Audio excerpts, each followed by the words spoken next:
So guys, welcome back to the channel. Hope you guys are doing absolutely great. Point is, there is no point guys, okay? నేను ఎంత informative videos collect చేసుకొని script రాసుకొని edit చేసుకొని proper be role చేసుకొని ఎంత కష్టపడి మీకు ఒక ఇన్ఫర్మేటివ్ వీడియో పాస్ ఆన్ చేస్తే మీకు అది నచ్చలేదు. అట్లా మీ తప్పు కూడా లేదులే, ఓకే? ఎందుకంటే చాలామంది ఇన్ఫర్మేటివ్ వీడియోస్ పాస్ ఆన్ చేస్తున్నారు కాబట్టి మీకు బోర్ కొట్టేసి ఉండొచ్చు. నాకు అర్థమైంది ఏంటంటే నా ఇన్ఫర్మేటివ్ వీడియోస్ కంటే ఎక్కువ మీరు నా రోస్టింగ్ వీడియోస్ లైక్ చేస్తున్నారు, ఓకే? సో నేనేమనుకున్నా రోస్ట్ వీడియోస్ ఇచ్చేద్దాము, బట్ రోస్ట్ చేస్తూ ఇన్ఫర్మేషన్ ఇచ్చేద్దాం దాంట్లో అని బాగుంది ఐడియా. సో అదే అనమాట. ఇంకా ఈ రోజు నుంచి జర ట్రెండ్ చేంజ్, జర స్టైల్ చేంజ్ అనమాట మనది, okay? Because of you guys, you are గాండు పీపుల్. సో ఇప్పుడు let start the video, okay? రీసెంట్గా మమతా బెనర్జీ ఏడ్చింది అండ్ ఎంకే స్టాలిన్ కూడా ఏడ్చింది అనమాట. ఎంకే స్టాలిన్ ఎందుకు ఏడ్చింది అంటే ఒక రీజన్ ఉంది, అరే చాలా కష్టపడ్డాడు స్టేట్ డెవలప్మెంట్కి అని చెప్పి. బట్ మమతా బెనర్జీ ఏడుస్తుంటే మెమబుద్ అయితే ముసలి కన్నీళ్ళు. అండ్ రీసెంట్గా చాలా మీమ్స్ వచ్చినాయి. సో ఆ మీమ్స్ ఎక్స్ప్లోర్ చేస్తూ రోస్ట్ చేస్తూ మీకు ఇన్ఫర్మేషన్ పాస్ చేస్తూ let start the video.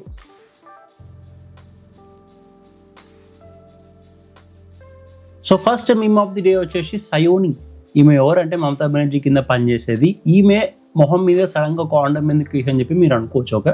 Point is, ఈమె పాలిటిక్స్లోకి ఎంటర్ కాకముందు, పాలిటిక్స్లోకి 2015 అరౌండ్ ఐ గెస్, ఓకే? శివలింగం ఉంటుంది, శివలింగానికి ఇట్లా కాండం వేసినట్టు ఒక కార్టూన్ ఇమేజ్ ఈమె పోస్ట్ చేసుకున్నాం ప్రొఫైల్లో, ఓకే? పోస్ట్ చేసి ఏమంటుంది అంటే, శివలింగం దీనికంటే బెటర్ యూజ్ లేదు, అంటే కాండం ఎట్లా వేసుకోవాలో చూపెట్టుకోవడానికి శివలింగాన్ని వాడచ్చు అన్నట్టు రాసింది ఆమె ట్వీట్లా. సో పబ్లిక్ వెయిట్ చేసి ఇప్పుడు ఈమె మొహానికి వేసారు కాండం. మళ్ళీ ఈమె ఏమైనా చరిత్ర ఏమైనా మంచిదా అంటే బెంగాలీ ఫిలిమ్స్ యాక్ట్ చేసింది. ఇక బెంగాలీ ఫిలిమ్స్ అంటే ఎవరికైతే సో కాల్డ్ అవి చూస్తారో అలాగే తెలుసు. ఎనీవే సౌత్లేష్. అండ్ ఇప్పుడు ఈ రోజులో సెకండ్ హైలైట్ వీడియో ఏంటంటే ఈడనమాట. ఈడు టీఎంసీ గెలుస్తుంది కంపల్సరీ బెంగాల్లో, ఒకవేళ బీజేపీ గెలుస్తే నేను బట్టలు ఇప్పుకొని తిరుగుతా రోడ్డు మీద అని చెప్పి ఛాలెంజ్ చేస్తాను అనమాట, ఓకే? అది ఇప్పుడు బీజేపీ గెలిచింది. సో పబ్లిక్ అందరి కోసం వెతికిర్రు. వెతికి ఇటు దొరకంగానే నువ్వు గట్టెట్లా మాట్లాడుతావురా, బట్టలు ఇప్పుకొని తిరుగుతాను, తిరగాలి నువ్వు ఇప్పుడు అని చెప్పేసి పబ్లికానికి సమ్మానం చేసి బట్టలు చింపేసి రోడ్డు మీద ఉరికిపించారు.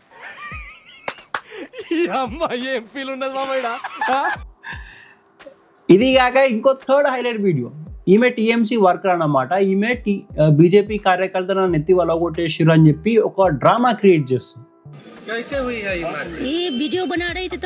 అదే అవునా నిజంగా జర ఒకసారి టోపీది అని చెప్పి ఆమె నెత్తి మీద ఉన్న బట్ట ఇట్లా తీయంగానే ఆడ దెబ్బలేదు ఏం లేదు, ఎమ్మడే పబ్లిక్ పట్టుకొని ఈమెను కూడా ఉత్కారేసారు.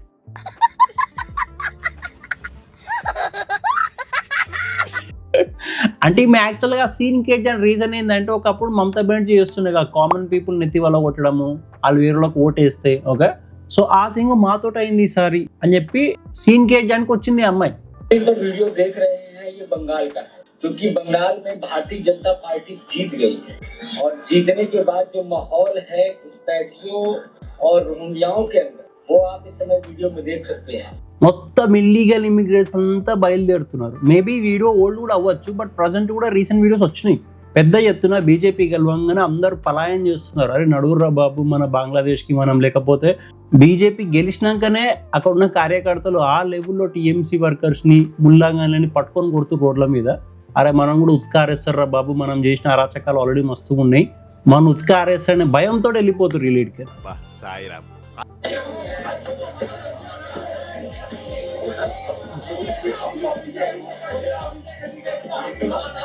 మమతా బెనర్జీని చూస్తుంటే జర బాధ అనిపిస్తుంది. ఎందుకంటే ఓటమి ఒప్పుకోలేకపోతుంది. అరే నన్ను ఎట్టోడగొట్టిర్రు అదని చెప్పేసి. బట్ ఇక ఆడే గేమ్ ఆడిర్రు, ఎస్ఐఆర్ల పేర్ల మీద ఓట్లు తీసేసిర్రు, ఓఎస్సీ లాంటి దింపి ఓట్లు కట్ చేసిర్రు, రాహుల్ గాంధీ వచ్చి ఆపోజిట్ స్పీచ్లు ఇచ్చిండు, మొత్తం మల్టిపుల్ గేమ్ సెట్ చేసి కొట్టంగానే ఇప్పుడు ఆమె చేతికి లడ్డు జారిపోయింది, ఇక ఏడుస్తుంది ఘోరంగా. ఇప్పుడు ఏమంటుంది తెలుసా, రీసెంట్గా ఈసీఐ బీజేపీ ఇవి రెండు కలిసి అన్యాయం చేసినాయి మాతోటి, సెంట్రల్ ఫోర్స్ని దింపి ఎలక్షన్స్ కండక్ట్ చేయడం ఇల్లీగల్ అంట. ఒకప్పటి నుంచి అయ్యే ఎలక్షన్స్ నువ్వు ఫ్రీ అండ్ ఫెయిర్ అయించుంటే సెంట్రల్ ఫోర్స్ ఎందుకు దింపుతుండే, సిఆర్పిఎఫ్ని దింపకపోతుండే కదా.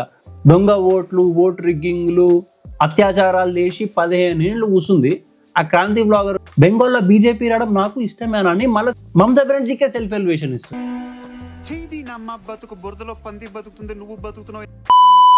కానీ వీడియోస్ చూస్తే నాకు నవ్వు వచ్చింది, మళ్ళీ రోస్ట్ కొడదాంలే తర్వాత అనుకో నువ్వునా.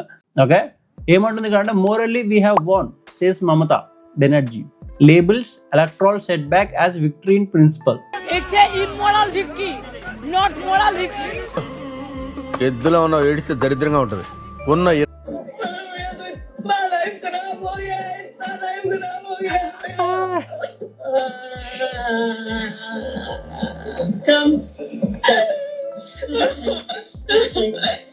నమ్మడు ఎవడు నవ్వడు ఈ ముసలి కర్నీలు. ప్రతిసారి ఎలక్షన్స్ కి ముందు నెత్తికో దెబ్బ తాకించుకొని హాస్పిటలైజ్ అవుతుంది. కరెక్ట్ టైంలో ఎలక్షన్స్ కి ముందు రోజు చేస్తుంది ఈ పని. పబ్లిక్ ఓట్స్ గెలుచుకోవచ్చు, సింపతి గెలుచుకోవచ్చు అని. పెద్ద ప్లానింగే.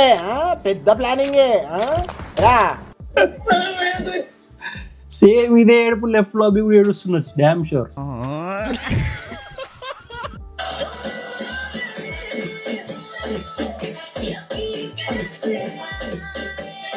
ఈమె ఎంత ఏతులు అంటే ఎంత నోటిదూలు అంటే ఎలక్షన్స్ కి ముందు ఈమె ఏం చేసింది, ఇస్లామిక్ సాంగ్ వాడుకుంటా ఓట్ బ్యాంక్ ఇంప్రెస్ చేసింది. ఫస్ట్ ఫేజ్ అయిపోగానే అరే ఓట్ బ్యాంక్ జారిపోతుంది మా దగ్గరికి అని చెప్పి సెకండ్ ఫేజ్ ఎలక్షన్స్ కి ముందు హనుమాన్ చాలీసా చదువుతుంది. మస్తు షేడ్స్ ఉన్నారా నీలా అబ్బో Kamal Haasan for the first time. అప్పటి వరకు ఆమె గుర్తురాలి నేను ఒక హిందూ, నేను ఇస్లామిక్ సాంగే కాదు హిందూ సాంగ్ కూడా వాడాలి నా ఓట్ బ్యాంక్ పెంచుకోవడానికి అని. నువ్వు సడన్ గా 2-3 రోజుల ముందు వచ్చి హనుమాన్ చాలీసా చదివితే ఏడో వరకు అవుతుంది. పబ్లిక్ అన్ని గమనిస్తారు స్టార్టింగ్ నుంచి ఎండింగ్ వరకు. Jami ki resignation detail, no, not that. Now also I want to say that we didn't lose the election. It is their thoughtful attempt to defeat us. Jami ki ఏమంటుంది తెలుసా, literally మేము ఓడిపోలేదు, మమ్మల్ని ఓడించిర్రు, అన్యాయంగా ఓడించిర్రు, నేను resign చెయ్యా. బేసిక్గా present work చేసే CM resign చేస్తేనే ఇంకొకళ్ళు ఎక్కుతారు అనమాట. నేను రిజైన్ చెయ్యా, మీరు ఏమన్నా చేసుకోర్రి, మోరల్లీ మేమే విన్ అయినాము న్యాయపూర్వకంగా అని అంటుంది. ఈ నిజంగా ఎట్లుంది తెలుసా, చిన్న పోర్ల చేతులకి చాక్లెట్ గుంజేసుకుని నాకు అది కావాలి అంటారు కూడా గట్ల చేస్తుంది. 0 చక్కర్లో బాయ్. నిజంగా రే పాపం అనిపిస్తుంది తెలుసా నాకు. రాహుల్ గాంధీ అంటే ముందు హేటెడ్ ఉంటుండే నాకు హానెస్ట్గా. అరే ఎందుకురా బాబు ఓట్ బ్యాంక్ పాలిటిక్స్ ఆడతాడు, అపీజ్మెంట్ పాలిటిక్స్ ఆడతాడని చెప్పి కోపం ఉంటుండే. ఓకే, బట్ రాహుల్ గాంధీ చేసే ప్రతి ఒక్క పని అది అడ్వాంటేజ్ లెక్కనే మారుతుంది రైట్ వింగ్ కి. సో ఓపెన్ గా బెంగాల్కి వెళ్ళి మరి ఏమంటాడంటే టీఎంసీ పార్టీ మిమ్మల్ని చూస్తలేదు, మీకు పెడతలేదు, మీకు ఎటువంటి ఎంప్లాయ్మెంట్ ఇస్తలేదు, నీకు ఒకవేళ ఎంప్లాయ్మెంట్ కావాలనుకుంటే నువ్వు టీఎంసీ పార్టీ మెంబర్ అయి ఉండాలి అని చెప్పి ఒక స్టేట్మెంట్ కొట్టిండు. बंगाल में किसी को रोजगार चाहिए तो फिर कोई ना कोई रिश्तेदारी टीएमसी में होनी पड़ेगी, नहीं तो नहीं मिलने वाला. ఆ ఒక్క స్టేట్మెంట్ బెంగాల్ ఉన్న పీపుల్ కళ్ళు తెరిచేసి అరే మనకి ఎంప్లాయ్మెంట్ అయ్యేది పలానా గవర్నమెంట్ రాహుల్ గాంధీ అన్నది కరెక్టే కదా. ఆ ఒక్క స్టేట్మెంట్ రాహుల్ గాంధీది కథం గేమ్ పల్టాన్ చేసింది. ఇంత హెల్ప్ చేసిన రాహుల్ గాంధీకి నిజంగా ఇప్పుడు సడన్ గా 0 హే బై చక్కర్లో అని చెప్పి పెట్రోల్ బంక్ మేమేస్తే బాధ అనిపిస్తుంది. సో ఈ మమతా బెనర్జీ కథలన్నీ ఒక పక్కకు పెడితే స్టాలిన్ కథ. ఓకే, స్టాలిన్ ఒక ఏడ్చేది వీడియో బయటకు వచ్చింది చూడు. కన్నీరు ఓడి ప్యాంటుకుள்ள పోయింది కదా అడవులంటారా సో ఎయిడ్స్ కూడా నమస్తే పెడుతున్నాడు. లిటరల్లీ ఏమనిపించింది తెలుసా, ఈయన డెవలప్మెంట్ చేసిండు, చేయలేడని కాదు, జీడిపి గ్రోత్లో ఓకే బాగానే మెయింటైన్ చేసిండు, పబ్లిక్కి బాగానే సర్వింగ్ చేసిండు. బట్ ఎందుకు ఓడిపోయింది మళ్ళీ అంటే Tamil Nadu is known for land of temples. చాలా ఘోరమైన టెంపుల్స్ ఉంటాయి, హిందూ పాపులేషన్ ఎక్కువ. అండ్ మోర్ ఓవర్ రీసెంట్ టైమ్స్లో ఇలా రాహుల్ గాంధీతో కలవడము, రాహుల్ గాంధీ కలిసినంటేనే కథం. ఆయన ఏ పార్టీకి సపోర్ట్ చేస్తే పడిపోతుంది. ఆమ్ ఆద్మీ పార్టీ చూసుకో, ఎంకే స్టాలిన్ చూసుకో, దేంతో కొలాబ్ కొడితే అది పడిపోతుంది. రాహుల్ గాంధీ మేనా. సెకండ్, ఈయన యాంటీ హిందూ, ఒక్క వర్గానికి సపోర్ట్ చేస్తూ ఇంకో వర్గం తొక్కాలని ట్రై చేసింది అపీజన్ పాలిటిక్స్. అది బ్యాక్లాష్ అయింది, యాక్చువల్గా చాలా ఘోరంగా బ్యాక్లాష్ అయింది. అండ్ ఎగ్జాక్ట్లీ ఫ్యూ మంత్స్లో ఎలక్షన్స్ ఉంటాయని తెలిసి కూడా ఆ కార్తీక దీపం ఇష్యూ కూడా రేజ్ చేసింది చూడు కథ, అది తిప్పి కొట్టింది. అది పబ్లిక్ లోపల చాలా స్ట్రాంగ్ నెగిటివ్గా కూర్చుంది. అది ఫ్యూ మంత్స్ అవుతుంది.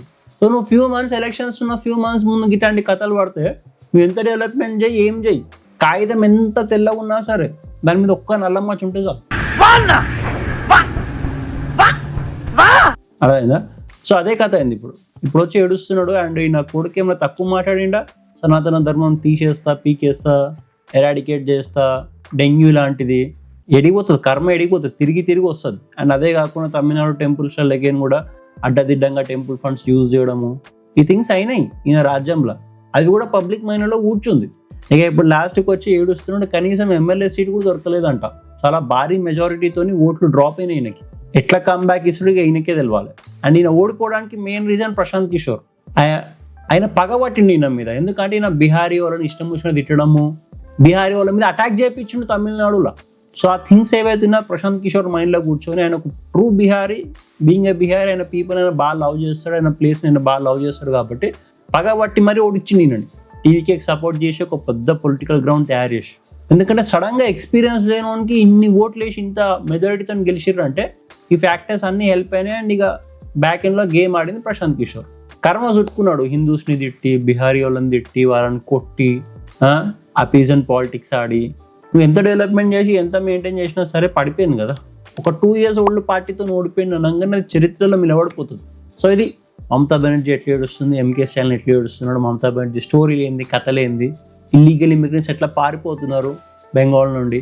సో ఇది ఓవరాల్ వీడియో, ఇది overall roast. If you guys like it, please make sure like, share, subscribe, and thanks for watching. మళ్ళీ కలుద్దాం నెక్స్ట్ వీడియోలో. Until then bye bye, take care, see yeah.